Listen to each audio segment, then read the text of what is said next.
Hello class, this is Firefighter Safety and Survival, Chapter 2, Enhancing Accountability.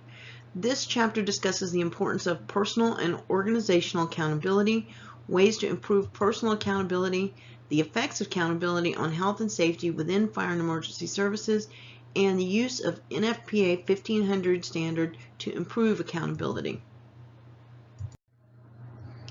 The objectives we're going to cover in this chapter are as follows.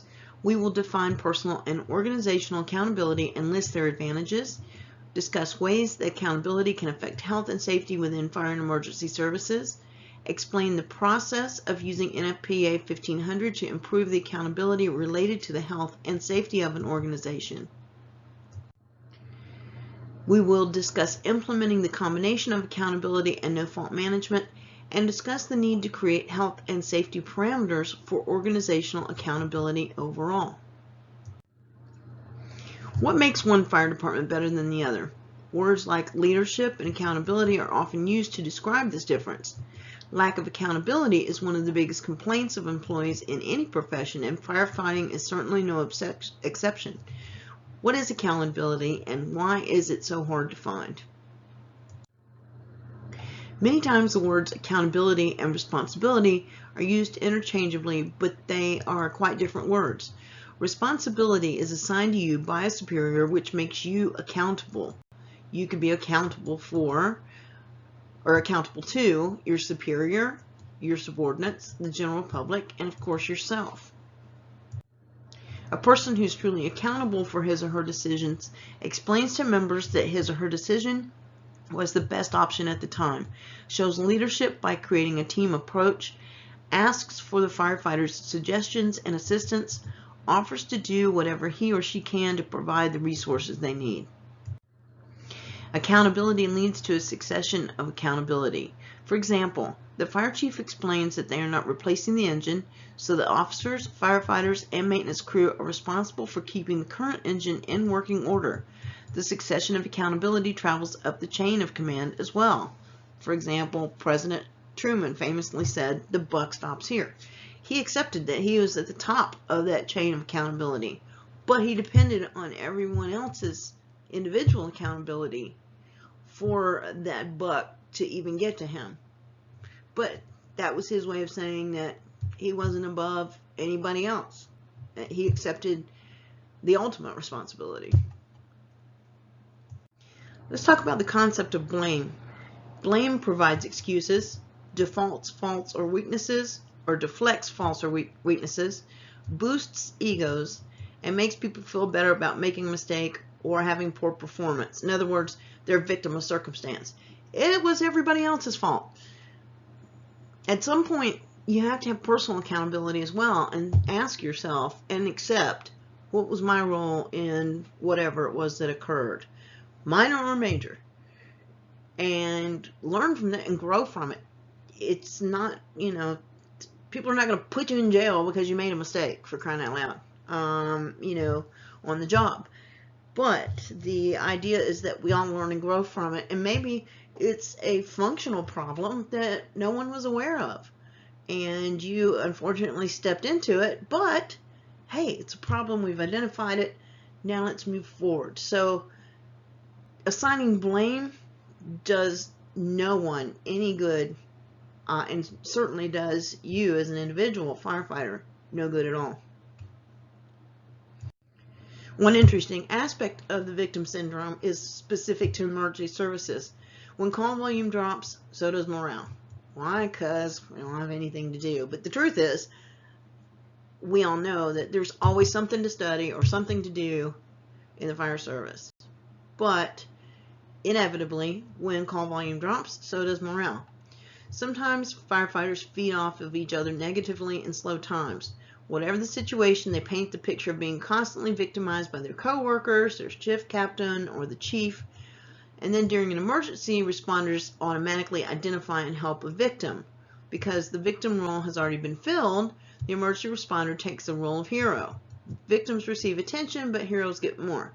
So this is a very important element of the concept of blame also, is this victim syndrome. So make sure that you study it and understand it. And this is not to say that everyone does this. It's just something that occurs as a result of human nature, blame, and is something that you need to be aware of so that you can recognize it if it occurs or if you're unconsciously doing it yourself. If a lack of serious cause is a problem, we can expect that it will be more prominent in the future. There is overall a decline in the number of fires, and as a result, many departments look to expand services and improve the department's public image with new programs. Now, personal accountability, we mentioned earlier, refers to the ability of an individual to take responsibility for the present situation and react to the circumstances without attributing faults to other factors or people.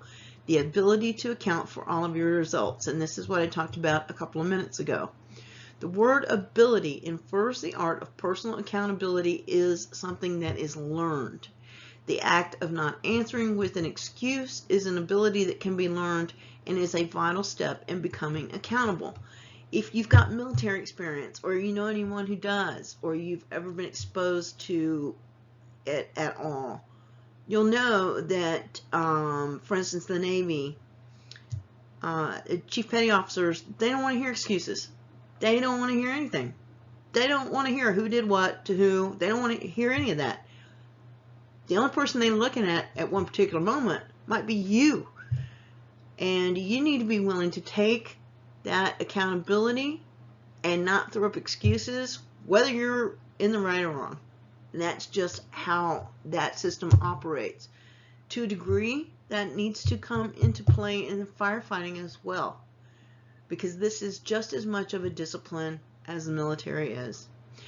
The second part of the definition of personal accountability, worth noting, is in regard to taking responsibility for the situation.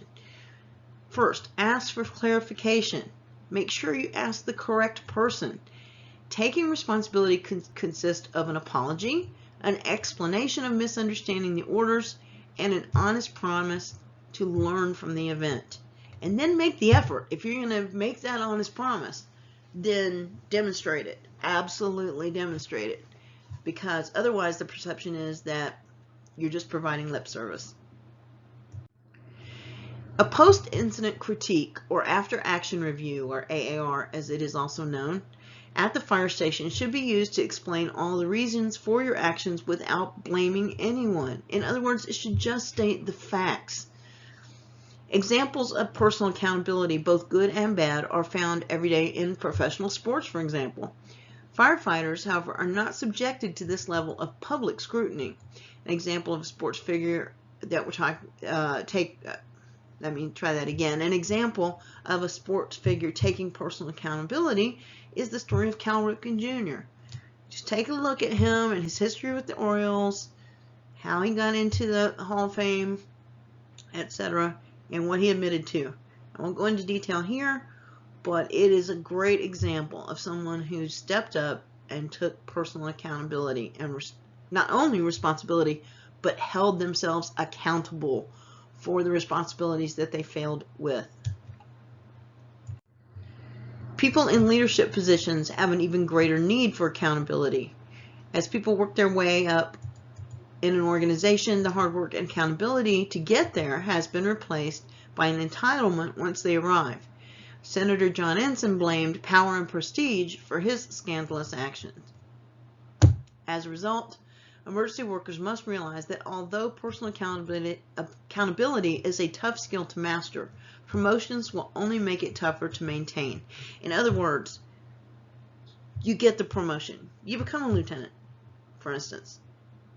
That doesn't mean you abandon, now that you have rank and to some degree perception of privilege, doesn't mean that you can abandon all of your responsibility and accountability. By no means. In fact, the opposite is true. If anything, you've got twice the responsibility and leadership responsibilities and accountabilities that you had prior to promotion. All members must learn ways to improve personal accountability and safety regardless of rank. Improving personal accountability is key to eliminating blame and improving safety. The keys to achieving accountability are, as we already talked about, make the decision to be accountable. Put on your grown-up pants and say, okay, I'm accountable for X happening. So make the decision to be someone who is held accountable for actions, good or bad. Become an active member of your department. Speak up. Take the responsibility for the outcome of calls, good or bad. Take responsibility for safety. And then as far as making the decision to be accountable, it is a personal decision. But this is something you cannot force on others. And you cannot take it on with half interest. Like I mentioned before, if you commit to it and never act upon it, then it's just lip service. That's just half interest. So it is a personal decision. It is a commitment, not just a decision. You make the decision, which follows is a commitment, and then you stick to that commitment. And that's something you cannot force on others. It is something they're going to have to decide to do for themselves. A great example of a decision to become personally accountable for health and safety is a commitment to being healthy yourself. Initiative 6. If you are, let's just say, a lieutenant again, and people see you out lifting weights and jogging, working out, not smoking, being committed to your health, they tend to follow suit. Everyone else in the department tends to follow suit. Make sure to become an active member of your department. By being an active participant in change, you can make the department better and work on an accountability at the same time. In other words, you're practicing accountability. And this is not something that once you've made the decision and taken the commitment that you can do overnight. This is something that you have to, it's a new set of challenges every single day. Every day is a new day. But you've made the commitment to do it, so it becomes easier in that sense, but it's something that cannot waver. So it's something that you need to work on all the time, and that is your accountability. Speak up. Speak up if you see something that does not make sense or is plain wrong. Allowing a questionable activity to continue just because it always has been that way does not make it acceptable. Absolutely not. An example is use of hospital linens. Take responsibility for the outcome of calls. In other words, take responsibility for the outcome of the calls to which we respond. There are 3 specific components of an emergency that dictate how much control we have over them. They are the uncontrollable components, the semi-controllable components, and the controllable components. Then take responsibility for safety. The safety aspect of situations follows the same model as the outcomes of calls. Our influence on safety increases when we are responding and is entirely our responsibility when we get on scene. Emergency calls are not a single event waiting for us to arrive and take command of. They are actually a progression of foreseeable and unforeseeable independent events. Remember, uncontrollable, semi-controllable, and controllable. There's always going to be something that you don't expect. But by taking control of everything that you can and being responsible and accountable, everyone having that mentality helps to mitigate the uncontrollable or semi-controllable aspects of a response. A decision for personal accountability also has an influence on the potential outcomes of the incident. As I just mentioned, if everyone's got that mindset, things are going to go a lot more smoothly, a lot more professionally, and above all, a lot more safely. Now, there's a personal accountability to safety, and taking responsibility for our own safety is the main component of a safety culture. If we remain uninjured on the scene, we can continue to be a resource rather than another liability. Without personal accountability to safety, the incident is destined to have a bad outcome. Nothing affects the outcome of an emergency call more than how we are prepared for it. Practice is the only way to perform effectively for the rare occurrence of high-risk incidents, and it's just as important as are the everyday events to which firefighters respond. Lack of training on the common occurrences leads to bad habits and the use of antiquated techniques, complacency, and sadly, often injuries. Training reinforces our actions and knowledge of how to handle a given situation and how to improvise when we've never seen it before.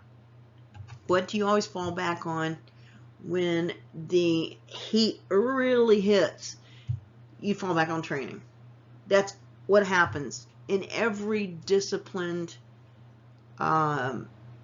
industry in the world, whether it's firefighting, police, the Navy, the Coast Guard, whoever. If it's a disciplined force, civilian or military, when things start to go crazy, what everyone falls back on is their training. And this is why you have drill after drill and practice after practice. And then afterwards, you analyze it and say, okay, what went right and what went wrong? And what was my accountability in it? Now, there's also personal accountability to equipment. Improving equipment is one of the most obvious ways to improve the outcome of emergency events. Being aware of what new equipment is on the horizon and persuading those capable of providing the equipment to do so is everyone's job. Personal accountability to services is also important. We must reevaluate what we do and how we do it and make appropriate alterations in our techniques. Then there's personal accountability to the organization as a whole. By increasing our personal accountability, we motivate others to come up to our level, as I mentioned earlier. Organizational accountability involves everyone working together to achieve the vision and mission of the organization. This is what the essence of a mission statement is, or a vision statement, or maybe you have both. Everyone comes together and in a like-minded manner has a stated, singular, coherent mission or vision. The benefits of no-fault management that we discussed earlier that are in place in the Navy, or NFM, to instituting a safety culture are very effective. Rather than hiding from the facts, the members are directly involved in the solution and thus prevent future incidents. NFM does not assign blame, it only encourages findings of what happened and how to prevent it from happening again. Think about how complex it is to operate a nuclear-powered submarine. Not a nuclear-armed submarine, I'm talking about a nuclear-powered submarine. So their method of propulsion is a nuclear reactor. Think about how complex these systems are. And then you've got freshwater systems, ballast systems, electrical systems, and the list goes on.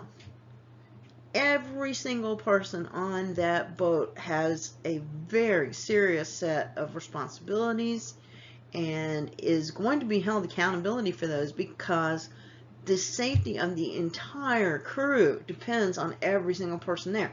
That is absolutely no different than firefighting in any respect. Every single person on scene, every single person involved in the incident, from whether they're laying hose to running the pumper to being at the front of the hose line. It doesn't matter. Every single person is part of that team and all responsible to work together. So there really is no difference between firefighting and why the NFM is so applicable, that the Navy uses is so applicable to firefighting. So many times in firefighting, we can blame trusses or lack of seat belts as causes of problems at a fire scene. But what we forget or ignore is that by the time the trusses are collapsing or the seat belt is needed, we've already had several failures in the system. Before we can even think about risk management or situational awareness at emergency incidents, our organizational accountability for health and safety must be shored up. For an organization to implement accountability in health and safety, it should already be proficient in the practices of personal and organizational accountability. The NFPA 1500 is the standard for fire department health and safety. This is a great reference and standard for where we should be. Many departments use NFPA 1500 as a guide to making continuous improvements. The standard comes with a checklist so that fire departments can establish where they stand with regard to compliance. There are several components of NFPA 1500 that have become commonplace. Once the checklist has been completed, a list of non-compliant items from NFPA 1500 can be assembled in one of three different categories: those that require no effort, those that require some effort, and those that require long-term planning. Each section in NFPA 1500 has the capability of saving lives. Section 4.5 is creating an occupational safety and health committee that meets regularly, and that is one of the most important sections when it comes to health and safety accountability. By creating an occupational safety and health committee that meets regularly, you preload the organization for accountability. Safety committees are open forums to bring in concerns as well as to work towards compliance with NFPA Standard 1500. If an issue is brought up in this environment, accountability prevents blame from taking over and forces the members to address the concern from each level. Let's talk about rating your department. Organizational accountability can also be evaluated through the use of rating systems. Rating systems can be effective in monitoring the progress of an organization in achieving goals. Good ratings are a source of pride. A problem with the evaluation of the fire service is that our main rating system achieves the goals of the insurance industry rather than our own. That has to always be considered and borne in mind. The most identifiable measure used by the fire service is the Insurance Services Office, or ISO, Fire Suppression Rating System, FSRS, Public Protection Classification, PPC. It rates fire suppression capabilities based on several components including manpower, equipment, and water supply. Many departments devote significant resources to drop their PPC and thus the insurance rates for the community. Sometimes ISO ratings convince governmental boards of the need for increased funding or apparatus. ISO grading schedules have very little to do with a department's accountability to health and safety. The scoring system is not always indicative of specialized equipment that some departments need for their hazards. It does not consider strength of command or control at emergency scenes. It does not account for national standards like National Incident Management System or specific safety procedures. It takes into account training hours and time of day, but the subjects get less attention. The PPC should be a tool to measure cost effectiveness related to an investment in fire protection. That is all. That's its role. It is not the primary source for organization of health and safety accountability. It is one of the tools to measure cost effectiveness in fire protection, which is an element of health and safety accountability. The International Organization for Standardization creates standards for industry that can be used worldwide. Much like NFPA, once a need is identified, a technical committee takes suggestions for the standard and develops drafts which undergo revisions until they eventually become standards. The advantage for a business is that when a component supplier for a manufacturer is certified in a certain standard, you can trust that its systems are effective. Fire and Life Safety Initiatives, FLSI, 16 Safety Rating is what we're going to talk about now. A campaign is underway to create a more effective rating for the fire service. Like the ISO 9001 program, the registry would allow departments to display accountability based on meeting specific safety criteria, including adoption of 16 life safety initiatives. A registered department would also have to complete specific components of NFPA 1500. Organizational accountability to health and safety must be established through every aspect of the fire service. Recruit in schools, fire academies, firefighter orientation, daily operations, promotional exams, training, and effective emergency scenes. Recruit schools and fire academies.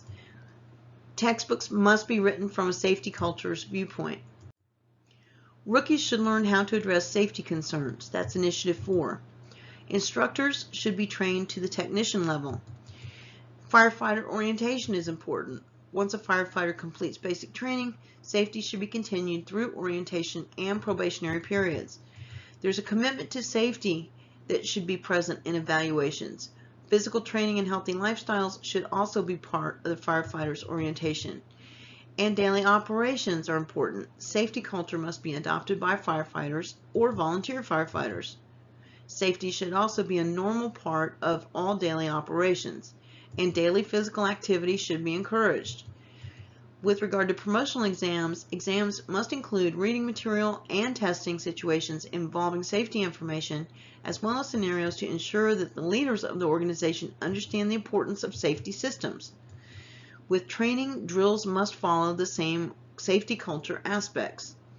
Effective emergency scenes, when regarding those, if we have spent our non-emergency time practicing a culture of safety, when the emergency does come, then the safety is already second nature. As I mentioned before, you fall back on training. So in conclusion, enhancing accountability is an effective way to improve safety and starts with you in the form of personal accountability. We have identified the need to establish a safety culture. One of the first steps to making a safety culture a reality is to accept the responsibility associated with accountability for health and safety. Organizational accountability can best be accomplished through a conscious decision by the leadership of the organization. The fire service as a whole needs to have a registry of organizations that put an emphasis on safety and are therefore accountable. A combination of organizational and personal accountability for safety has the best opportunity for reducing injury and death.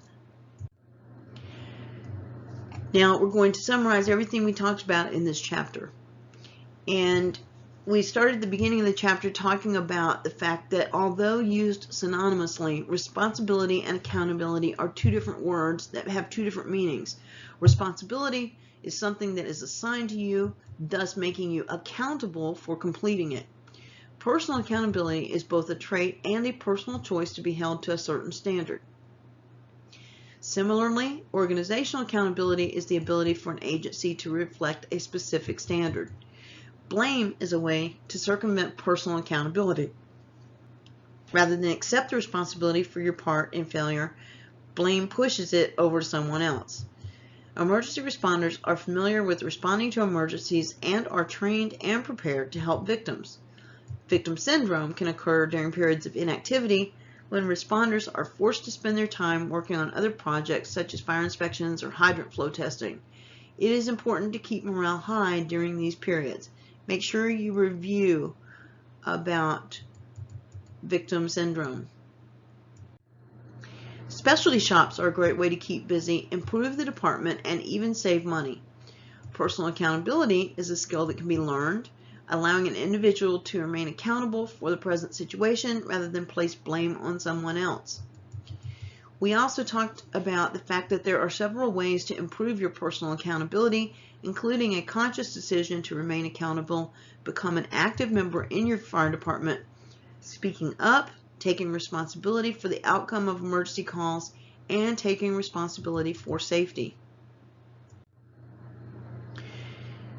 We discussed that emergency calls can be broken down into three categories: uncontrollable events, semi-controllable events, and controllable events. Concentrating on the events that we can control will improve the outcome of emergency calls, and I discussed that at length earlier. We also talked about how taking responsibility for safety can include personal accountability to safety, training, equipment, services, and the organization. Organizational accountability can occur when members apply personal accountability and the agency uses techniques as no-fault management to build a comprehensive system. NFPA Standard 1500 is a great reference for health and safety accountability. Evaluating your department against the checklist that the standard provides can show you how your organization is doing. Deficiencies can then be broken into lists that require no effort, those that require some effort, and those that will require long-term planning. We talked about how most departments use their ISO rating to evaluate how good their department is. However, ISO classification is an insurance standard, not a fire service standard. To improve health and safety accountability, the fire service should design a rating system based on safe practices. An FLSI 16 certification would provide guidance for departments and could easily be used as criteria for applying for grants, which is Initiative 10. Successful implementation of organizational accountability requires it to be referenced in all aspects of the fire service, including recruit schools and fire academies, firefighter orientation, daily operations, promotional exams, training, and emergency scenes. So class, we covered some important things in this chapter. Please make sure you study the text carefully. Do a little bit of research, like on Cal Ripken's story about accountability and responsibility, for example. And if you have any clarification you need, please make sure to see your instructor. Thank you for your time and attention, and we'll see you for Chapter 3.